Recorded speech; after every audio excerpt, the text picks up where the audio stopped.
তুমি যদি বর্তমানে এআই এর যুগে এসেও গিটহাব থেকে কোড কপি করে তোমার কাজে ইউজ করো, তাহলে তুমি এখনো বোকা আছো।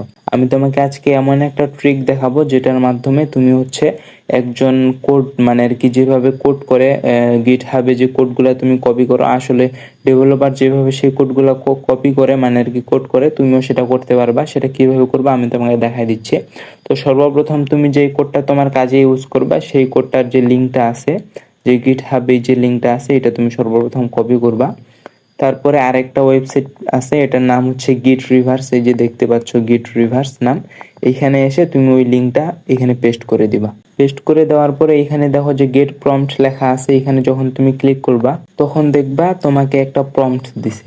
ঠিক আছে, এখানে হচ্ছে তুমি দেখতে পারবা যে কোড মানে আর কি যে প্রোগ্রাম করছে, যে কোড করছে, ও এই কোডটার পিছনে ওর মাথায় কি কি এই বুদ্ধি আসছিল যে কিভাবে কিভাবে সে এই কোডটা করছে।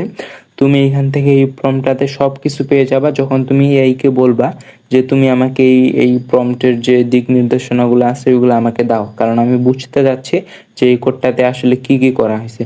তো তুমি যখন এআই কে এই প্রম্পটটা দিয়ে এইভাবে বলবা তখন এআই তোমাকে সব জিনিসটাই বুঝাই দিবে। প্লাস হচ্ছে তুমি যখন অন্যজনের কোড কপি করো, ঠিক আছে, তখন ওই কোডটা থেকে তোমার কম্পিউটারে ম্যালওয়্যার ডাউনলোড বা বিভিন্ন ধরনের ভাইরাস ডাউনলোড হওয়ার চান্স থাকে। প্লাস হচ্ছে তোমার ল্যাপটপ অথবা পিসি হ্যাকও হয়ে যেতে পারে। তো এই কথাটা মাথায় রেখে তুমি ডাইরেক্টলি কোনো কোড কপি না করে এখান থেকে তুমি সেই কোডটা জেনারেট করে নিতে পারো এই প্রম্পটটা দিয়ে। তাহলে হচ্ছে এখানে তোমার সুবিধা হচ্ছে যে তুমি হ্যাক অথবা তোমার ল্যাপটপে ভাইরাস অথবা যে কোনো অচেনা ম্যালওয়্যার ডাউনলোড হওয়া থেকে তুমি বেঁচে যাবা। আর তুমি একটা জিনিস শিখতেও পারবা যে আসলে কিভাবে কোড করে। এখন ধরে নাও যে তোমার একটা কোড দরকার কিন্তু ওই কোডটা তুমি গিটহাবে খুঁজেই পাচ্ছ না, তো সেই ক্ষেত্রে তুমি কি করবা? এখন এইভাবে তুমি যদি ধীরে ধীরে এই বিষয়গুলো শিখে রাখো, তাহলে পরবর্তীতে গিয়ে যদি তোমার কোনো কোড দরকার হয় তাহলে তুমি সেটা নিজে থেকেই তৈরি করতে পারবা।